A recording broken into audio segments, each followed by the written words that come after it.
Welcome to our explainer for Module 5, all about letter writing. We're going to break down everything you need to know, with a special focus on the kind of details that will really help you ace your multiple choice exams. So let's jump right in. Here's our game plan. We'll start with the basics, the key terms you've got to know. Then we'll look at how those terms build a full letter. After that, we'll zero in on some critical comparisons and exam alerts. Test your skills with some practice questions, and finish up with a super fast summary of the most important takeaways. All right, first up, let's lay the foundation. You can't really master the topic without getting the basic terms down first. So let's make sure we're all on the same page. So what makes a letter formal? It's pretty simple, really. If it's for business or any kind of official reason, it's formal. Think about applying for a job or maybe writing a complaint to a company. Those situations need a specific professional format and a serious tone. Now on the flip side, we have the informal letter. This is the complete opposite. You're writing these to people you know, like your family and friends. The tone is casual, it's relaxed, and you don't have to worry so much about strict formatting rules.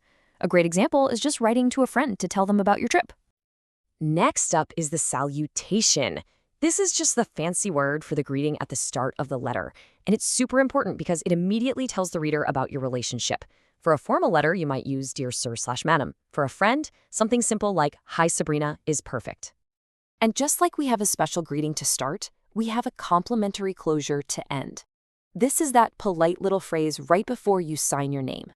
Again, notice the difference. A formal letter might end with Yours sincerely, but an informal one could easily end with something like with love. It's the final touch that matches the letter's tone. Okay, let's move on to our second section. We've got the basic terms down. Now we're going to see how all those pieces come together to build a complete letter, and we'll look at both formal and informal examples. All right, take a look at the structure of a formal letter. You can see everything has a very specific place. Up at the top, you've got the sender's address and the date. Right below that, you have the recipient's address. That's a key part of a formal letter. Then comes the subject line, which tells the reader exactly what the letter is about at a quick glance. After the salutation, like Dear Miss Smith, you have the body of the letter, and then you wrap it all up with a closing and your signature.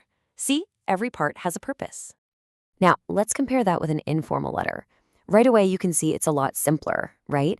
We still have the sender's address and the date. We've got a salutation, a body, and a signature. But what's missing? Take a close look. There's no recipient's address, and there's no subject line. Remembering what's left out is just as important for your exam as remembering what's included. Okay, this next section is super important. This is where we really get into the details that could easily pop up in your exam.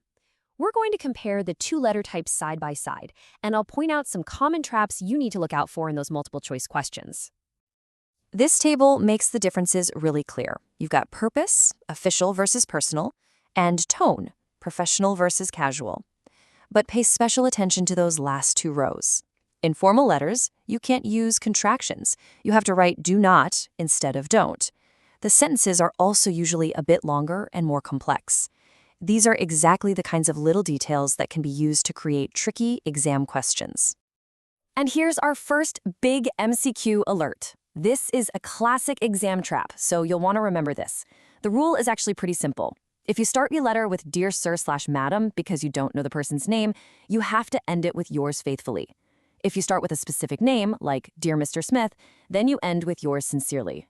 I'd suggest making a flashcard for this one. It's a very common question. Okay, another key concept for your exam, you attitude. This one can be a little confusing. It doesn't just mean you use the word you a lot.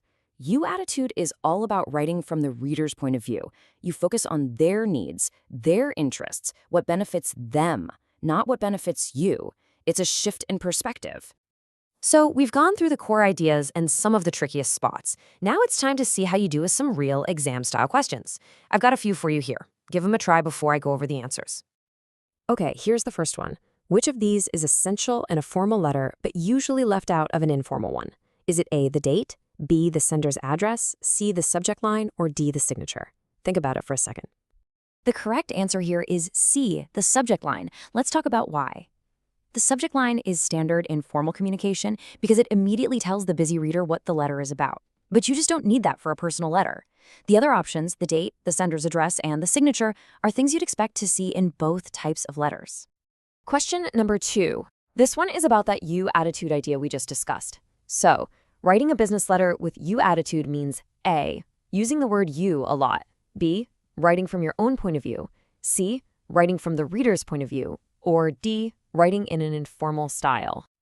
If you picked C, you are absolutely right. The answer is from the point of view of the reader. Remember, you attitude is all about empathy, seeing things from their side. A is a common mistake. B is the exact opposite of what you should do. And D is also wrong, because you attitude is a professional technique. It doesn't mean you suddenly become informal. And for our last practice question, we'll touch on something closely related. A memorandum, or a memo, is a short, written message mainly for A, talking to clients outside the company, B, informal chats between friends, C, use inside an organization, or D, publishing online. The correct answer is C, internal use within an organization. That's the main definition of a memo. It's a way for people inside the same company to communicate. It's not for clients, it's not for friends, and it's definitely not for a public website. Memos are strictly for internal communication. We've made it to the final section. Let's do a quick-fire summary of the most important facts from this module. If you're short on time and need to review, these are the points to focus on. All right, let's lock these in. First, the big difference. Formal is for business and has strict rules. Informal is for friends and is flexible. Second, the key formal elements to remember are the recipient's address and the subject line. Third, that golden rule for closers, Dear Sir Madam gets yours faithfully. Any specific name gets yours sincerely. Fourth, good letters are always clear and courteous, and they use that you attitude. And finally, a memo is always for internal use only. And as we wrap up, here's one last thing to think about. How can these principles, being clear, concise, and courteous, help you in your everyday life, like in your emails or even text messages? Thinking about that can make these rules stick. I hope this was helpful, and I wish you the best of luck on your exam.